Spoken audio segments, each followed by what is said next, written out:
Hello everyone, this is Ravi Jha. आप सभी का स्वागत है आपके खुद के चैनल टारगेट फॉर IQ में। जैसा कि आप सभी जानते हैं कि आज की डेट में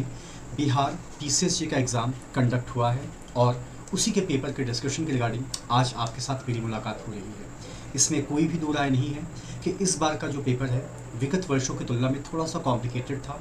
थोड़ा सा लेंदी था, और अगर मैं ये कहूँ कि थोड़ा सा डिफ़िकल्ट था तो ये कहना बिल्कुल भी गलत नहीं होगा। लिहाजा आइए उस पूरे के पूरे पेपर का ओवरऑल एनालिसिस करते हैं और देखते हैं कि क्वेश्चन किस तरीके से पूछे गए थे और उनका सही जवाब क्या होगा। यहाँ पे अगर हम सबसे पहले सवाल की तरफ आते हैं तो यहाँ पे जो आपका सबसे पहला सवाल यहाँ पर आपको देखने को मिलता है वो आपका है भारतीय साक्ष्य अधिनियम का, और ये आपसे पूछता है कि an admission is a statement which may be. आमतौर पे जो एडमिशन एक प्रकार का स्टेटमेंट होता है, क्या वो ओरल हो सकता है, क्या वो डॉक्यूमेंट्री हो सकता है, क्या वो आपका इलेक्ट्रॉनिक हो सकता है, या वो चारों हो सकता है। तो इसका सही जवाब होगा कि ये आपका चारों हो सकता है। ठीक है, आमतौर पे अगर आप देखें तो एडमिशन के अंदर आपको उसका फॉर्म ओरल भी देखने को मिलता है, डॉक्यूमेंट्री भी देखने को मिलता है, और आपको इलेक्ट्रॉनिक भी देखने को मिलता है। तो जो इसका सही जवाब होगा वो होगा आपका डी, यानी कि ऑल ऑफ दी अबव। उसके बाद अगर हम इसके दूसरे सवाल पर आते हैं तो वो आपसे ये पूछता है कि हु में जनरली नॉट टेस्टिफाई, यानी कि इनमें से कौन सा व्यक्ति ऐसा है जिसको कि एज अ विटनेस हम टेस्टिफाई नहीं कर सकते हैं, या उसको टेस्टिफाई करने में हमें प्रॉब्लम हो सकती है। तो आमतौर पे अगर आप इसको देखेंगे तो आपको पता चलेगा कि जो आपके टेंडर्स एज के हैं उनको भी हम सामान्य तौर पर टेस्टिफाई नहीं करते हैं, जो बहुत ज़्यादा बुजुर्ग या ओल्ड एज होते हैं उनको भी हम टेस्टिफाई नहीं करते हैं। इसके अलावा ऐसा व्यक्ति जो किसी बीमारी से ग्रसित है, चाहे वो शारीरिक हो या मानसिक हो, तो इस आधार पे जो आपका विकल्प डी है, ये चारों आपके बिल्कुल सही उत्तर हैं। उसके बाद अगर हम लोग तीसरे सवाल को देखते हैं तो ये पूछता है कि admission not conclusive proof but may stop, ये स्टेटमेंट आपका क्या है। तो ये स्टेटमेंट बिल्कुल आपका एक प्रकार का करेक्ट स्टेटमेंट माना जाएगा। उसके बाद अगर हम लोग चौथे सवाल पर देखते हैं तो ये बात करता है कि conditional order for removal of nuisance may be given by, ये आदेश किसके द्वारा दिया जा सकता है। तो जो आपके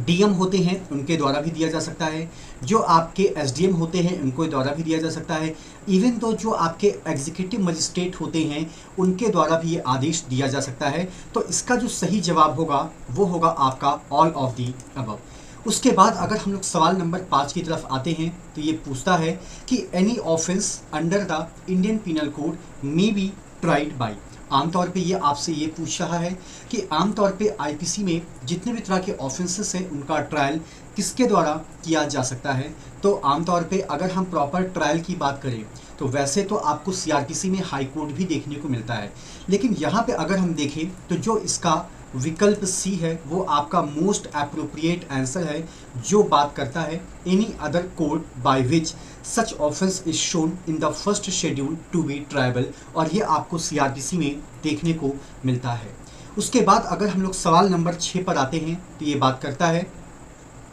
कि obligation of person making arrest to inform about the arrest to, यानी कि जिस व्यक्ति को आप गिरफ्तार करने के लिए जा रहे हैं या जिस व्यक्ति को आपने गिरफ्तार किया है, आमतौर पे अगर उस व्यक्ति को आप गिरफ्तार करते हैं तो उसकी गिरफ्तारी के संबंध में आप किसको इंटीमेट करेंगे। तो इसका जो सही जवाब होगा वो होगा such other persons as may disclosed or nominated by the arrested persons, यानी कि आप उसी व्यक्ति को इंटीमेट या इन्फॉर्म करेंगे जिस व्यक्ति को नॉमिनेट किया गया है गिरफ्तार किए गए व्यक्ति के द्वारा। उसके बाद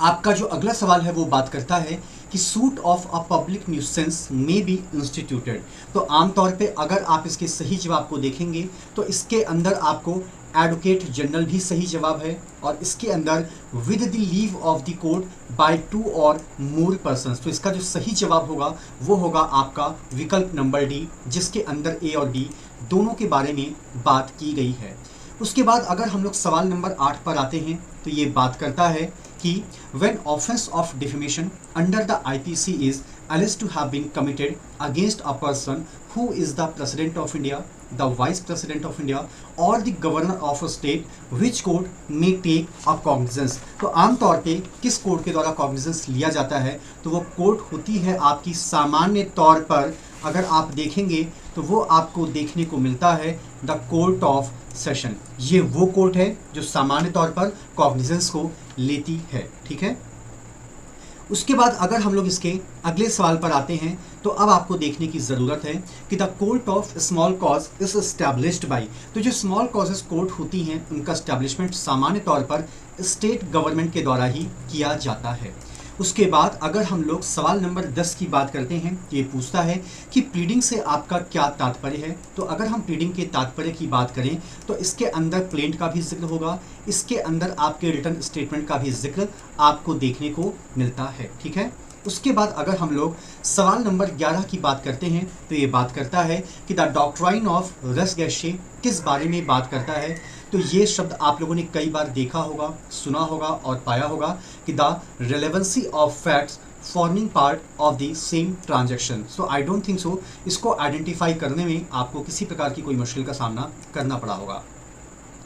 उसके बाद अगर हम लोग सवाल नंबर 12 पर आते हैं तो ये बात करता है कि in which examinations leading questions can be asked even without the permission of the court. तो सामान्य तौर पर लीडिंग क्वेश्चन बिना कोर्ट की इजाज़त के भी पूछे जा सकते हैं, लेकिन वो परिस्थिति आपकी होनी चाहिए क्रॉस एग्जामिनेशन के कंटेक्स्ट में, ठीक है। उसके बाद अगर हम लोग सवाल नंबर 13 की बात करते हैं तो ये बात करता है कि on what ground a second appeal shall lie to the high court under section 100 of the code of civil procedure. तो आमतौर पे अगर आपको यहाँ पर लगता है कि जो आपका केस है that case involves a substantial question of law, तो सिर्फ इन परिस्थिति में ही सेकंड अपील का राइट आपको देखने को मिलेगा, वो भी सीपीसी के अंतर्गत। उसके बाद अगर हम लोग बात करते हैं कि वो कौन सी परिस्थिति होती है जिसके अंतर्गत आपकी प्लेंट को रिजेक्ट किया जा सकता है, तो इसका अगर आप सही जवाब देखेंगे तो यहाँ पे अगर आपकी प्लेंट से कोर्ट को ये पता नहीं चल पा रहा है कि बेसिकली कॉज ऑफ एक्शन क्या है, यानी कि आपके साथ गलत क्या हुआ है या क्या रिलीफ आप क्लेम कर रहे हैं, तो उस आधार पर भी आपके प्लेंट को रिजेक्ट किया जा सकता है। उसके बाद अगर हम लोग सवाल नंबर 15 की बात करते हैं तो ये पूछता है कि under which of the following provisions of the code of civil procedure 1908 an ex parte order and an ex parte decree may be set aside. तो अगर हम इसको देखते हैं तो इसका जिक्र आपको देखने को मिलेगा ऑर्डर 9 के रूल 7 में और ऑर्डर 9 के रूल 13 के अंतर्गत। उसके बाद अगर हम लोग क्वेश्चन नंबर 16 की तरफ बढ़ें तो वहाँ पर आपसे सवाल पूछा गया है कि on which conditions the court may grant bail to accused on a non bailable offence. और अगर आप देखेंगे तो इन सारी परिस्थितियों का जिक्र आपको देखने को मिलता है जहाँ पर अक्यूज्ड की जो उम्र है वो मिनिमम 16 साल से कम है, या अपराधी एक महिला है, या जो अक्यूज्ड है वो एक बीमार या इन्फर्म व्यक्ति है। इसका मतलब ये है कि इसका जो डी विकल्प है जो बात करता है ऑल ऑफ द अबव की, इन सभी परिस्थितियों में ये आपका एप्रोप्रिएट फिट बैठता है।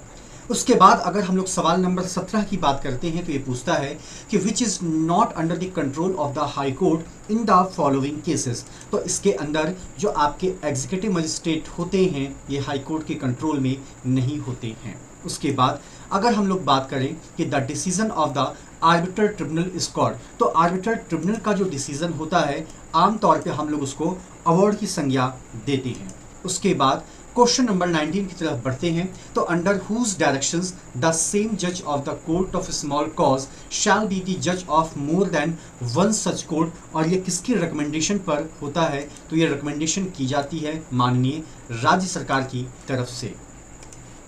उसके बाद थोड़ा सा आगे और बढ़ते हैं तो who may admit return or reject any plaint in the absence of the जजेस of the court of small cause. और अगर आप इसका सही जवाब देखें तो ये आपको देखने को मिलता है रजिस्ट्रार के पास ही ये पूरा का पूरा क्या होता है, एक अधिकार होता है। उसके बाद अगर हम लोग क्वेश्चन नंबर 21 पर देखते हैं तो ये बात करता है क्यूरेटिव रिट पिटिशन के बारे में। और अगर आप लोगों ने जीएन पांडे की बुक पढ़ी होगी तो वहाँ पर इसके रिगार्डिंग एक केस भी है जो बात करता है अशोक खुर्रा वर्सेस रूपा अशोक खुर्रा की, और इसका जिक्र आपको भारतीय संविधान के अनुच्छेद 142 के अंदर देखने को मिलेगा। उसके बाद अगर हम लोग बात करें कि reservation in matters of admission to educational institutions in favour of backward classes and economically weaker sections of the citizens may be applied, तो ये किन परिस्थितियों में अप्लाइड होता है, तो ये वहाँ पर अप्लाइड होता है जहाँ पर हम देखते हैं अनएडेड प्राइवेट एजुकेशनल इंस्टीट्यूट, ठीक है। उसके बाद अगर हम लोग सवाल नंबर 23 की बात करते हैं तो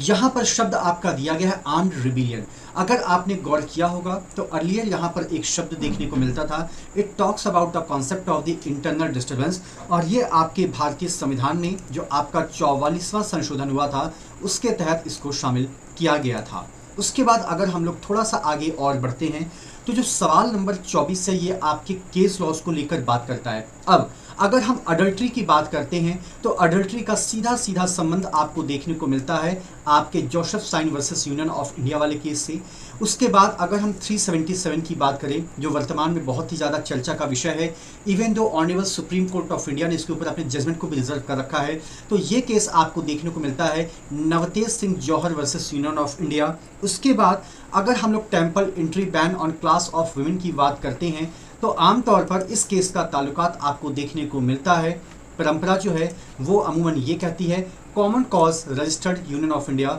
और जब हम बात करते हैं right to reputation as a fundamental right तो ये बात करता है S Navi Narayan versus CV Mathews के बारे में। तो आप इसको अपने उससे टैली कर लीजिएगा। आई डोंट थिंक सो इसमें आपको कोई तरह की दिक्कत का सामना करना पड़ेगा। उसके बाद अगर हम लोग सवाल नंबर 25 पर आते हैं तो 25 के अंदर बात की गई है a person is disqualified from a member of the parliament if. अब यहाँ पे अगर आप देखेंगे तो यहाँ पे जिक्र साफ तौर पर किया गया है इफ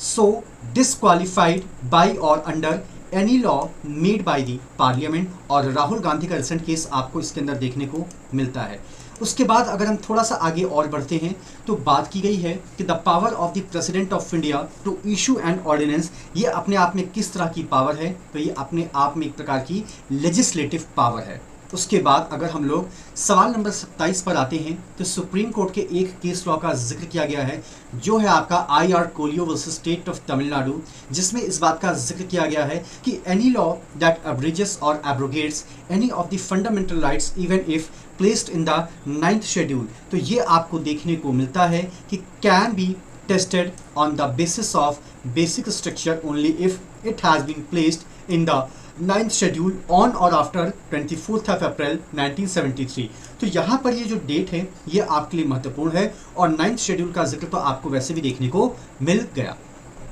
उसके बाद अगर हम लोग सवाल नंबर 28 की बात करते हैं तो यहाँ पर आपके एक जस्टिस SK कौल थे जिनका एक व्यू था जिसके अंदर आमतौर पर बात की गई है कि क्या ये राइट टू बी फॉरगेटन को रिकॉग्नाइज किया गया है, क्या ये आपके संविधान के तहत आपके आर्टिकल 21 में फंडामेंटल राइट्स के रूप में है या राइट टू प्राइवेसी के रूप में है, तो ये आपको दोनों ही रूपों में देखने को मिलता है। उसके बाद अगर हम इसके अगले सवाल पर आते हैं तो वो पूछता है कि which of the following constitutional amendments introduce the maximum limit over the total number of ministers including the prime minister in the union council of the ministers so as not to exceed 15% of the total number of members of the house of the people। तो अगर हम ये देखते हैं तो जो आपके भारतीय संविधान ने 1991 यानी कि 91वां संशोधन था उसके तहत इस बात का जिक्र आपको देखने को मिलेगा। उसके बाद अगर हम लोग थोड़ा सा आगे और बढ़ते हैं तो आपसे पूछा गया है कि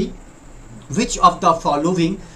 have been recognized as the integral part of right to life under Article 21 of the Constitution of India। तो जब हम भारतीय संविधान के अनुच्छेद 21 की बात करते हैं तो इसके अंदर आपको राइट टू स्पीडी ट्रायल भी देखने को मिलता है, राइट टू हेल्दी इन्वायरमेंट भी देखने को मिलता है, राइट टू मैरिज भी देखने को मिलता है और राइट टू गो अब्रॉड भी देखने को मिलता है। और इसके अंदर आप लोगों को वो मेनका गांधी वाला केस ज़रूर याद होगा अगर मैं गलत नहीं हूँ तो, ठीक है। उसके बाद अगर हम लोग थोड़ा सा आगे और बढ़ें तो अब आपको अगला सवाल देखने को ये मिलता है कि according to the supreme court where the parent act incorporates that as if enacted clause in regard to rules to be enacted thereunder it would। तो आमतौर पे ये आपको देखने को मिलता है bestow an additional sensitivity to the subordinate legislation। उसके बाद अगर हम लोग बात करते हैं कि which of the following correctly portray the doctrine of promise estoppel, तो प्रोमिस स्टॉपल के अंदर आपको the doctrine was formally established in the Motilal Padmavat sugar mills भी करेक्ट है। उसके बाद अगर आप देखेंगे it applies where the promise has acting in reliance of the promise altered his position. और अगर हम इसके चौथे विकल्प की बात करते हैं तो वो बात करता है to invoke the doctrine against the government the petitioner need not to show any detriment or damage suffered by acting or the promise. उसके बाद अगर हम लोग अगले सवाल पर आते हैं तो ये बात करता है कि the first attempt towards the creation of ombudsman system in India was made in the form of, तो ये आपको देखने को मिलता है the Lokpal and Lokayukta bill 1968 के तहत। ठीक है, उसके बाद थोड़ा सा आगे और बढ़ते हैं तो जो अगला सवाल है वो बात करता है कि वेयर अ पर्सन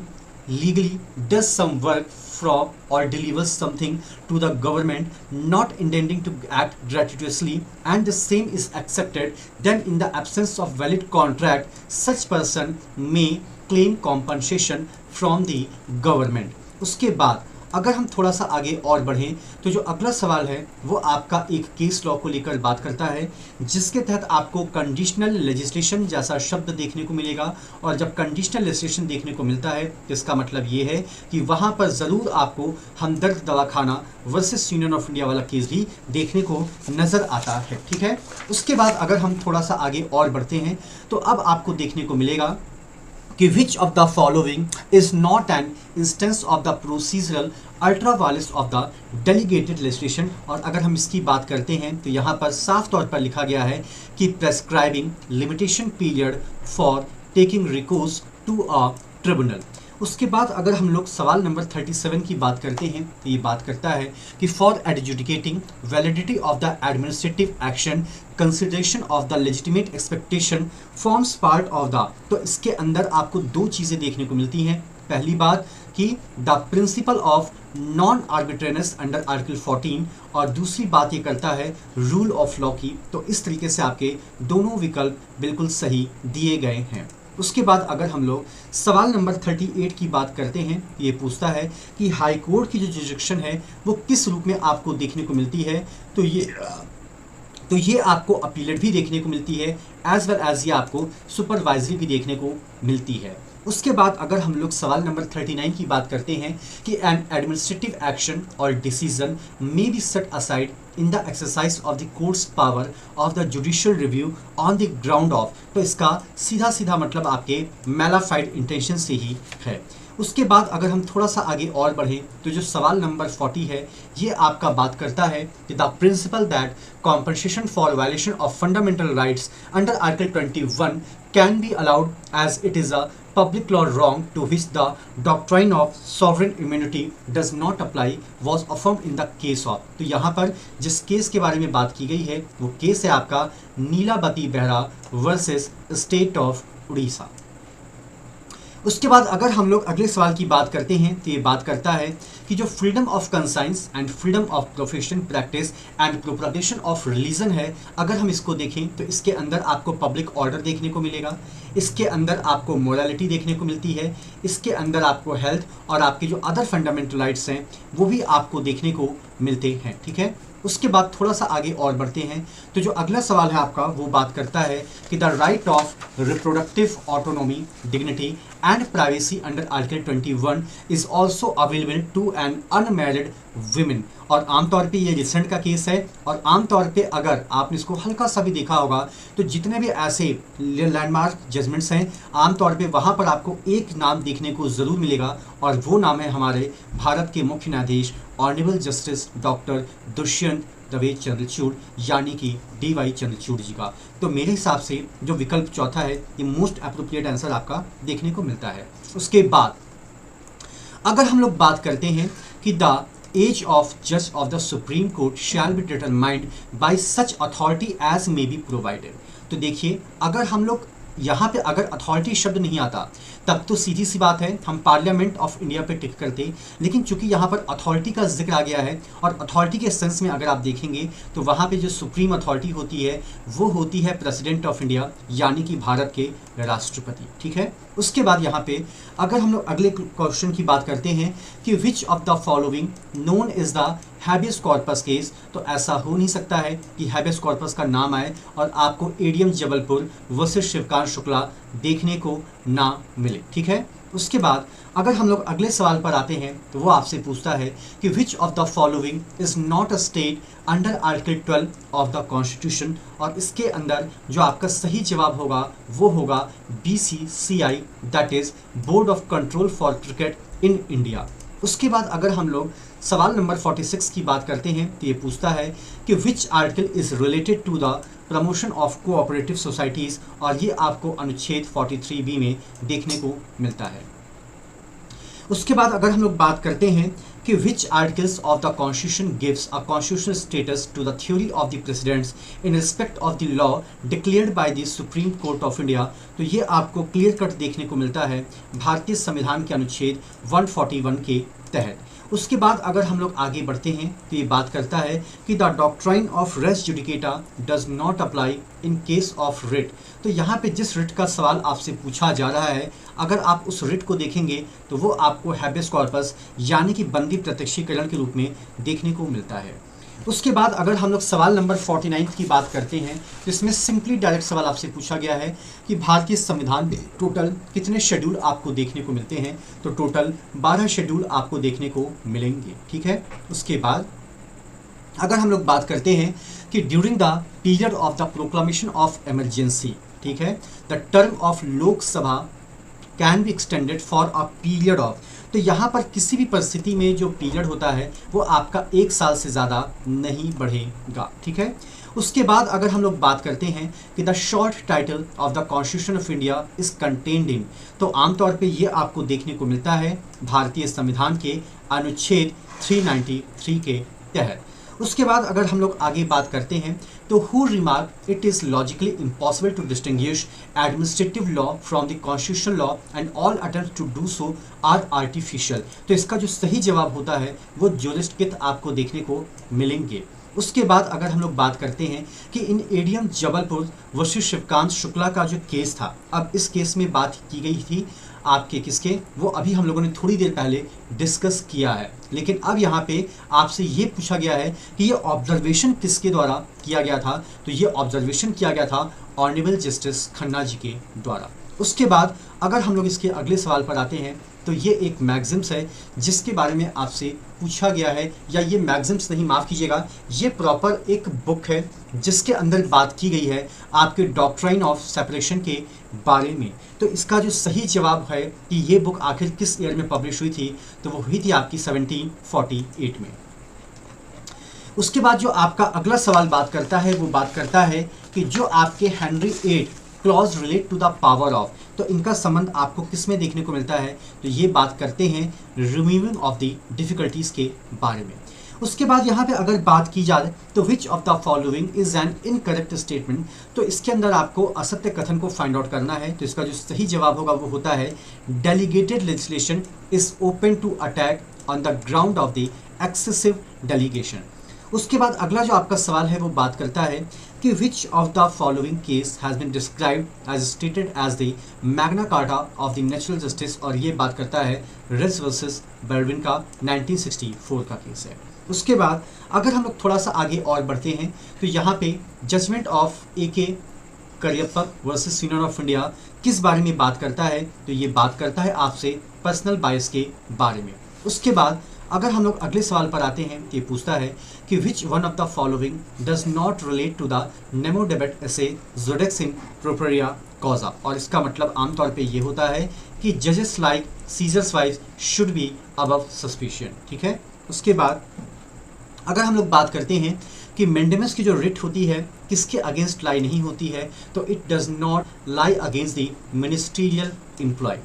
उसके बाद अगर हम लोग थोड़ा सा आगे और बढ़ते हैं और अगले सवाल पर आते हैं, तो जो अगला सवाल है आपका वो बात करता है कि under the Muslim law the mother is the guardian of a minor male child till he attains the age of, तो आमतौर पे जो एज का क्राइटेरिया है वो है आपका 7 ईयर्स का। उसके बाद अगर हम लोग बात करें कि under section 112 of the Indian evidence act, अब यहाँ पे सवाल को हल्का सा घुमा दिया गया है। अगर आप 112 की बात करते हैं तो ये कम्युनिकेशन ड्यूरिंग मैरिज की बात करता है, और यहाँ पे जब मैरिज की बात करें हम लोग तो वहाँ पर बात की जाती है आपके वैलिड मैरिज को लेके। उसके बाद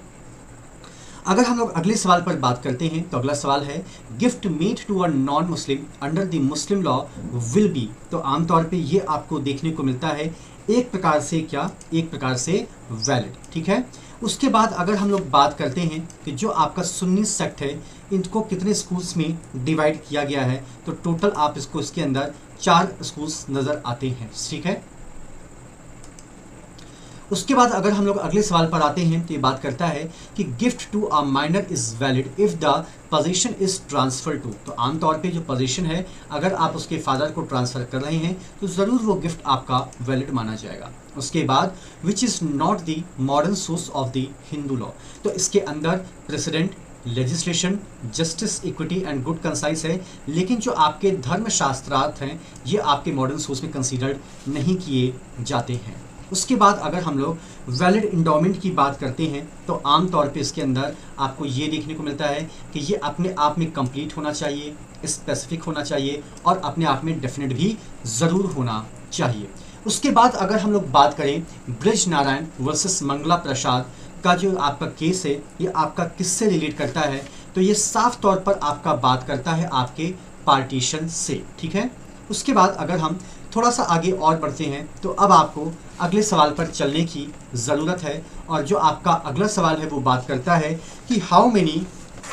शास्त्रिक ceremonies are there in Hindu marriage. तो आमतौर पे अगर आप हिंदू मैरिज के अंदर देखेंगे तो यहाँ पे 6 तरह की शास्त्रिक सेरेमनीज का जिक्र आपको देखने को मिलता है। उसके बाद अगर हम लोग बात करें कि the mother has the capacity to give a child in adoption if the father of the child. तो अगर वो मर चुका है, अगर उसने हिंदू धर्म का परित्याग कर दिया है या अगर उसने फाइनली एग्री कर लिया है या रिनाउंस दी वर्ड है या उसकी सहमति है, तो ये तीनों ही परिस्थितियाँ या तीनों में से कोई भी एक परिस्थिति में वो अडॉप्शन आपका वैलिड माना जाएगा। उसके बाद अगर हम लोग बात करते हैं कि according to Dayabhaga school all the heritage are, तो आमतौर पे ये आपको ऑब्स्ट्रक्टेड के रूप में देखने को मिलता है। उसके बाद अगर हम लोग अगले सवाल पर आते हैं तो ये पूछता है कि डिक्री और order of separate residence and maintenance can obtained under section 18 of the Hindu adoption and maintenance act CrPC में। सीधे सीधे आप 125 पर चले जाइए, आपको सारी चीज़ें देखने को मिल सकती हैं। उसके बाद अगर हम लोग बात करें कि इन विनीता शर्मा वर्सेस राकेश शर्मा सन 2020 judgment of the supreme court, it was held that for a daughter to have the right to ancestor property her father has to be. तो आमतौर पे alive on the date of the amendment, alive on the date of her birth, alive on the date of her marriage, इनमें से कोई भी विकल्प आपका सही नहीं है, ठीक है। उसके बाद अगर हम अगले सवाल पर आते हैं तो ये पूछता है कि under section 30 of the Hindu succession act authorized a Hindu to dispose of by will. तो आमतौर पे उसकी जो सेल्फ एक्वायर्ड प्रॉपर्टी है वो उसको भी डिस्पोज ऑफ कर सकता है, या अगर उसका किसी अनडिवाइडेड फैमिली में उसका अनडिवाइडेड शेयर्स है तो उसको भी वो कर सकता है, उसमें कहीं कोई दिक्कत की बात नहीं है। उसके बाद अगर हम लोग अगले सवाल पर आते हैं तो अगला सवाल जो है वो बेसिकली आपसे सुप्रीम कोर्ट के एक जजमेंट को लेकर सवाल पूछता है कि in which of the following judgments the supreme court held that a right to maintenance and by virtue of section 14 clause 1 of the Hindu succession act 1956 she is entitled to absolute ownership of the property, ठीक है। और ये आपका जो case decide हुआ था वो हुआ था मुन्नी देवी एलियास नाथी देवी वर्सेस राजेंद्र इलियास लल्लू लाल में, ठीक है। उसके बाद अगर हम लोग बात करते हैं कि जो आपका शरीयत एक्ट है ये आपका कब इन्फोर्स हुआ, तो ये आपका इन्फोर्स हुआ था 7 अक्टूबर सन 1937 को। उसके बाद अगर हम लोग बात करते हैं कि इनमें से कौन सा ऐसा है जो आपको कहीं ना कहीं आंखों में चुभ रहा है, तो यहाँ पे अगर आप देखेंगे तो ये शिया वर्ड है जो कहीं ना कहीं आपको आंखों में चुभ रहा है, क्योंकि शफई, हनाफी, मलकई ये सभी एक ही कंटेक्स्ट में बात कर रहा है, लेकिन शिया एक अलग सेक्ट की बात कर रहा है, तो ये बिल्कुल ऑड है। उसके बाद अगर हम लोग बात करते हैं अ गिफ्ट बाय हिबाबिल इवाज, ये क्या कहता है, तो आमतौर पे इसके बारे में अगर हम देखें तो that can be revoked by the donor even after the delivery of the position of Hiba but before the delivery of the इवाज, ठीक है। उसके बाद अगर हम लोग अगले सवाल की बात करते हैं कि what is the role of the mutawallis under the Muslim law, तो मुतावलीज का प्रमुख रोल क्या होता है, तो इनका रोल होता है to manage the waqf properties. उसके बाद अगर हम लोग बात करते हैं कि where there is a conflict in the applications of the provision of the personal law and the guardian and ward act the latter will prevail, this was held. तो ये आपका कौन सा केस था? तो ये केस था आपका पुलक्काल अक्षते वर्सेस परात अब्दुल समाद का ये केस था, ठीक है। उसके बाद अगर हम लोग बात करते हैं कि during the course of employment is an essential elements to, तो ये आमतौर पर बात करता है आपके वाइकेरियस लायबिलिटी के कंटेक्स्ट में। उसके बाद अगर हम लोग बात करते हैं कि walker versus great northern railway इस केस रिलेटिंग टू द, तो ये केस आपका बात करता है कॉन्ट्रीब्यूटरी नेग्लिजेंस से। उसके बाद अगर हम लोग बात करते हैं कि for the case of the malicious prosecutions which of the following elements need to be protected, तो आमतौर पे यहाँ पर एक व्यक्ति का जो रेपुटेशन में इंटरेस्ट है उसको प्रोटेक्ट करने की बात की गई है।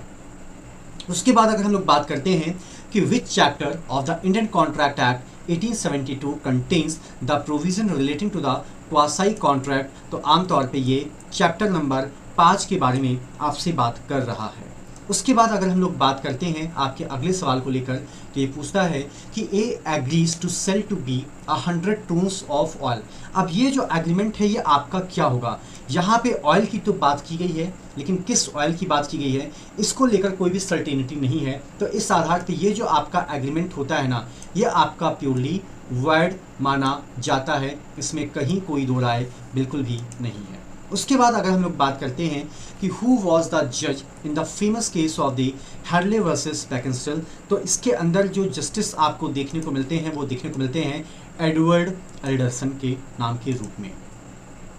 उसके बाद अगर आपसे बात की जाए कि who is the author of the book the province of law of the toured, तो इसके जो ऑथर हैं वो आपको देखने को मिलते हैं विंडफील्ड, ठीक है। उसके बाद जो अगला सवाल है द मैगजिम डेमनम फेल्टल रिलेट्स टू, ये किस बारे में बात करता है? तो ये बात करता है आपके इनएविटेबल एक्सीडेंट के संदर्भ में।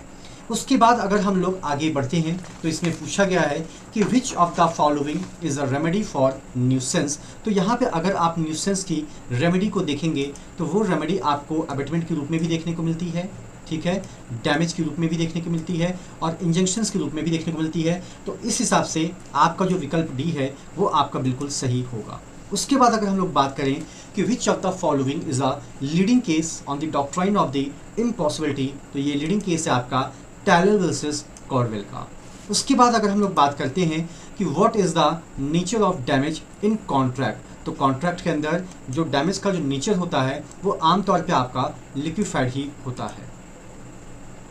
उसके बाद अगर हम लोग अगले सवाल पर आते हैं तो पूछता है कि which of the following is an essential for the wagering agreement, तो अगर आप इसको देखेंगे तो इसके अंदर आपको अनसर्टेन इवेंट भी नजर आएगा,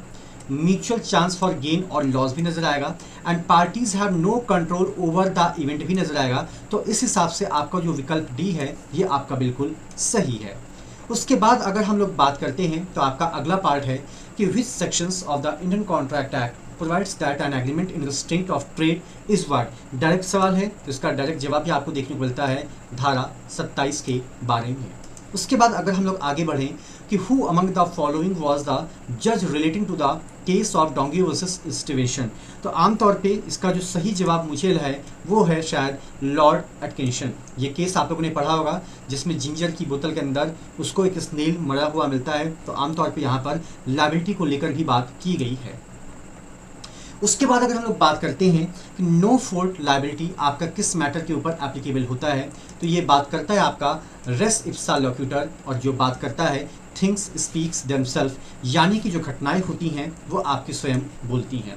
उसके बाद अगर हम लोग बात करते हैं कि if a newspaper published a defamatory articles written by mister X who can be sued, ठीक है, तो आमतौर पे यहाँ पर कौन कौन व्यक्तियों के ऊपर मुकदमा हो सकता है, तो वो व्यक्ति मिस्टर आपके,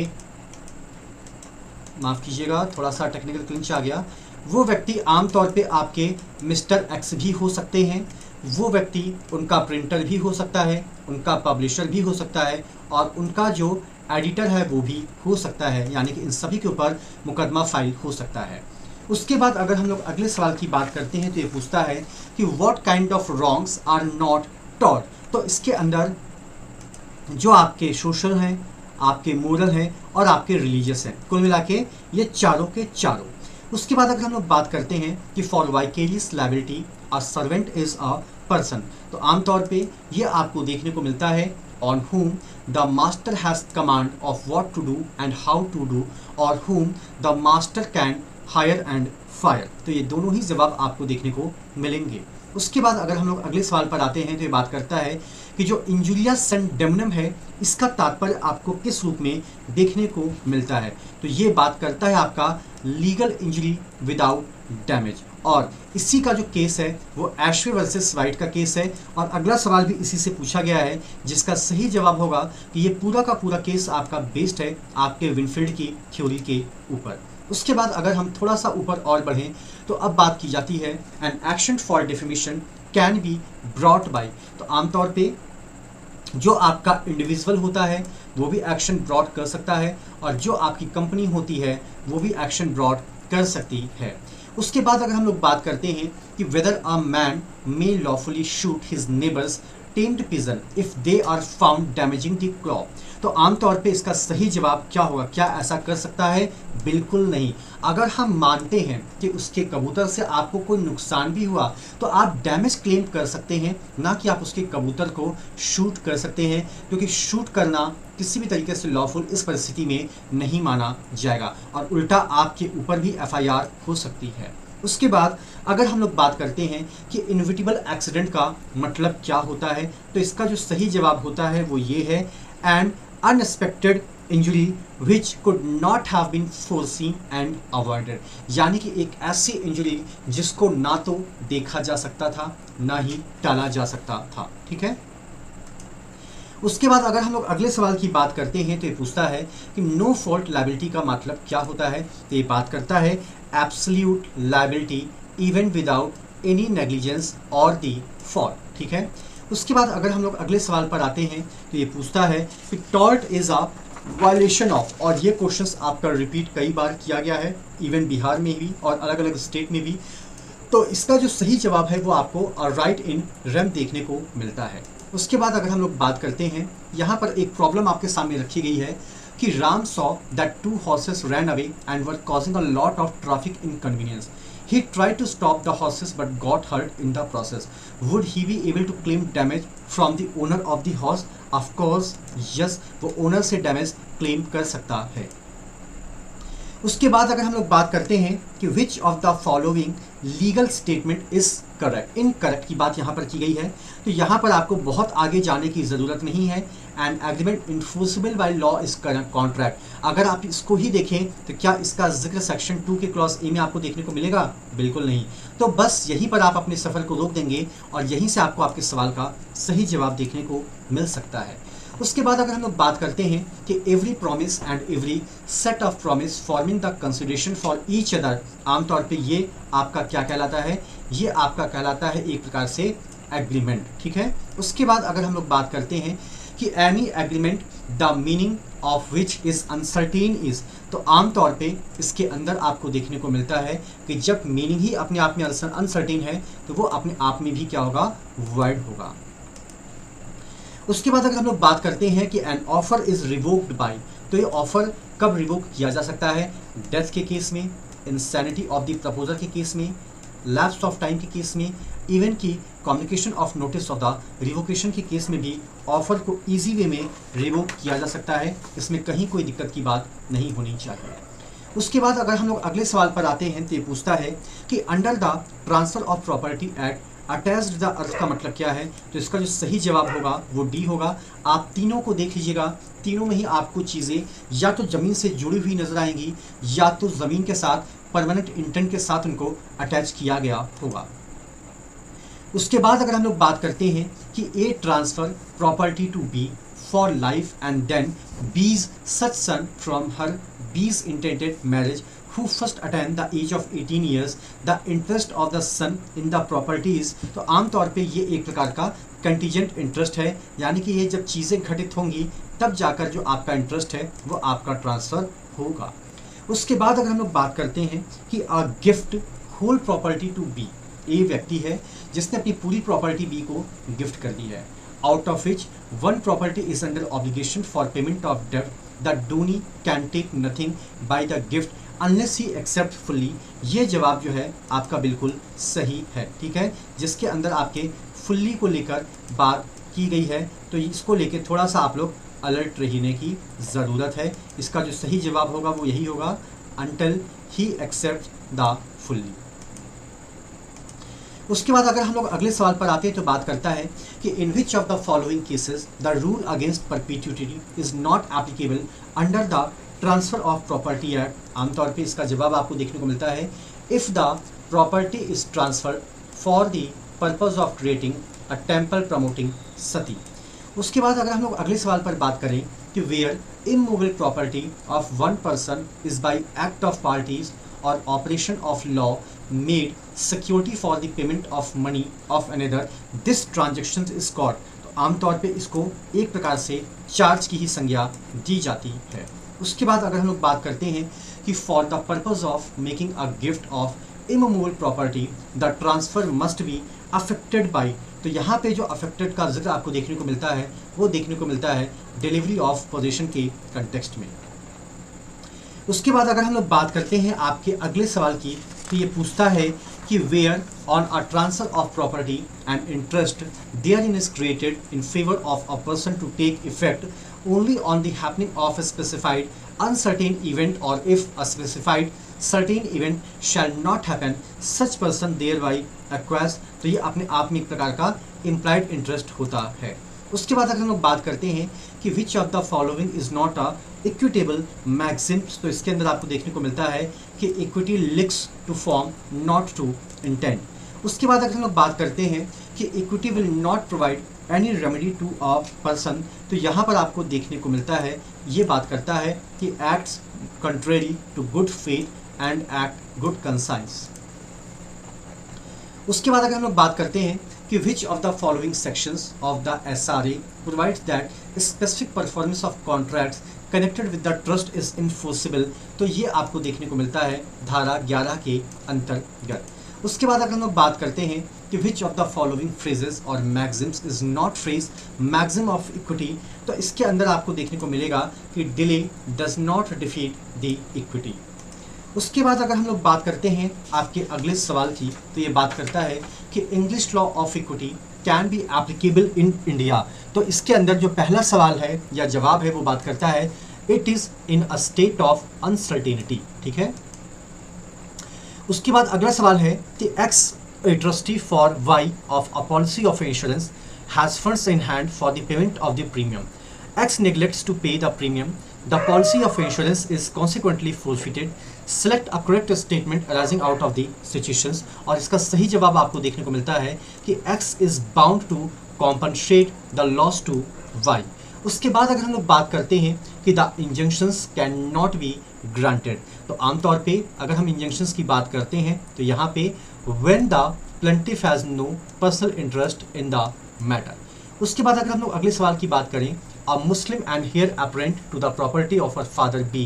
a Muslim received ₹10 lakh in lieu of her share in the property of B during his lifetime. After the death of B, A claims her share in B's property. The matter goes to the court as a judge of the court having jurisdiction over the matter. Select a correct decision। तो यहाँ पे अगर हम सही उत्तर की तलाश की बात करते हैं तो ये बात करता है कि A will get her share in B's property। ये जवाब आपका बिल्कुल सही है। उसके बाद अगर हम लोग अगले सवाल की बात करते हैं तो बेसिकली ये आपसे कुछ केस लॉज के बारे में बात करता है, और अगर हम इसके अंदर देखें तो आपको ये पता चलेगा कि जो आपका केस राम बरन प्रसाद वर्सेस राम मोहित हजारे का था, इस केस का ताल्लुकात है आपका डॉक्ट्राइन ऑफ लिस पेंडेंस से।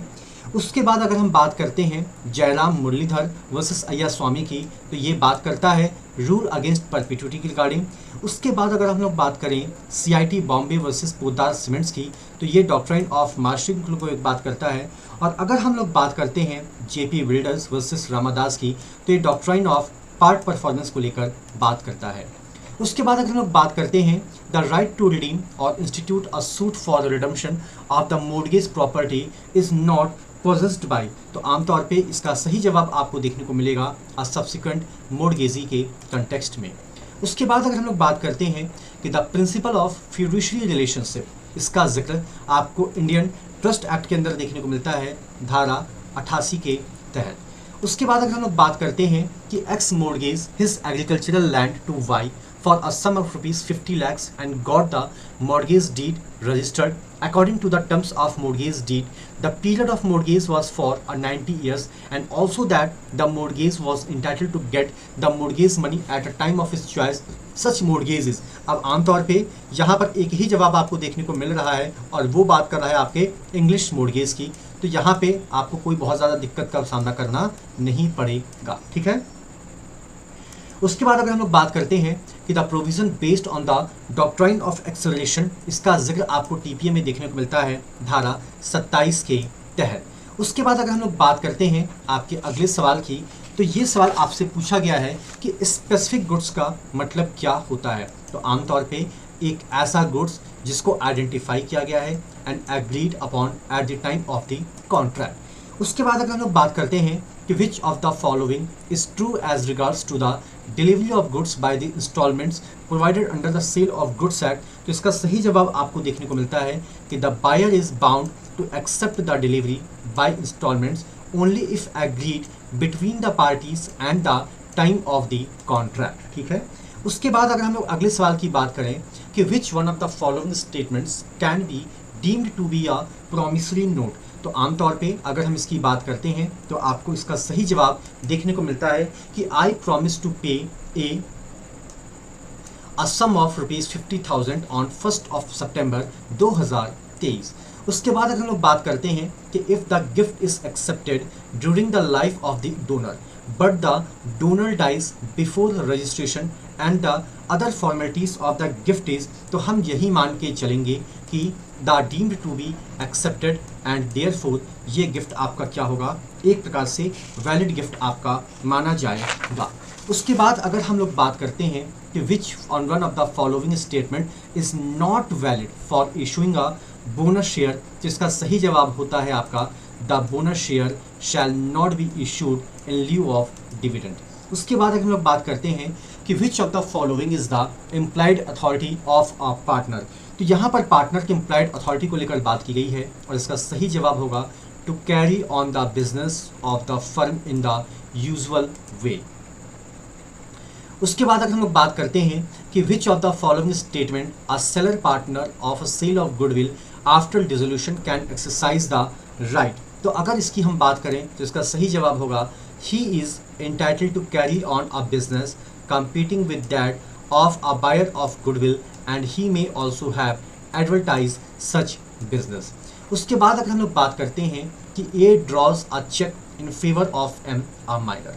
minor endorses the same in favor of X, the check is dishonored by the bank on the grounds of the inadequate funds as per the provision of the NI Act, what is the remedy with X। अब यहाँ पर X के पास क्या remedy है, तो X can proceed against A, x जो है वो ए के अगेंस्ट प्रोसीड कर सकता है। उसके बाद अगर हम लोग अगले सवाल की बात करते हैं तो ये बात करता है a promissory note bill of exchange of cheque payable to bearer is negotiable instrument act, और ये बात करता है बाय ब्लैंक इंडोर्समेंट के कंटेक्स्ट में।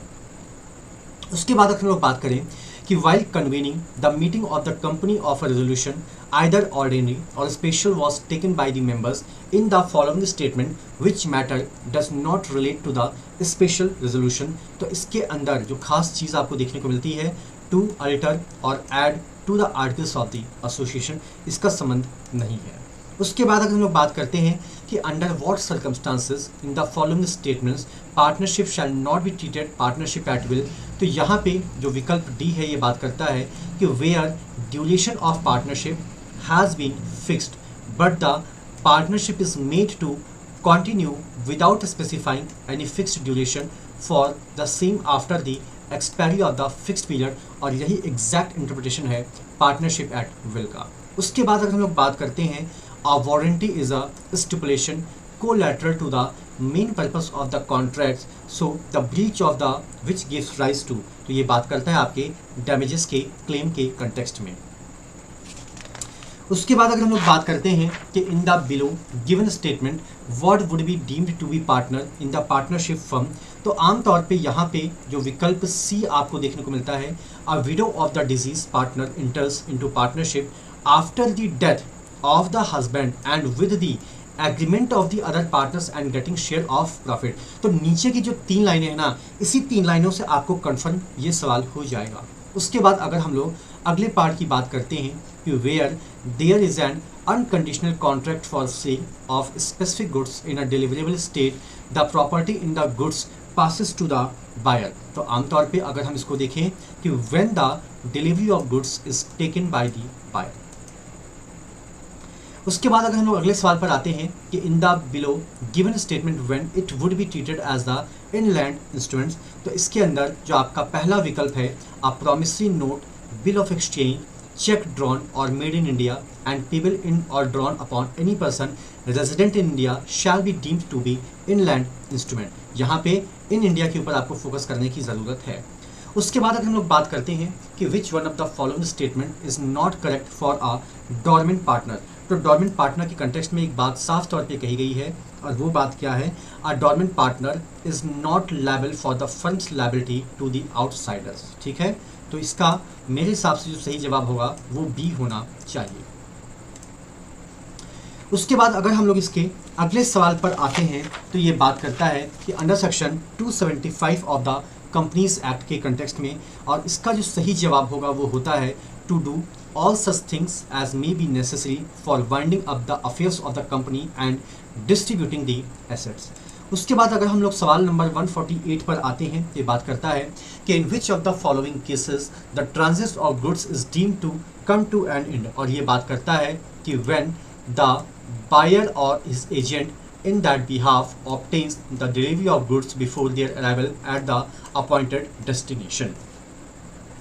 उसके बाद अगर हम लोग बात करते हैं कि which of the following statement is not related to the memorandum of association। तो इस कंटेक्स्ट में अगर आप देखेंगे तो आपको पता चलेगा it proceeds to define the duties,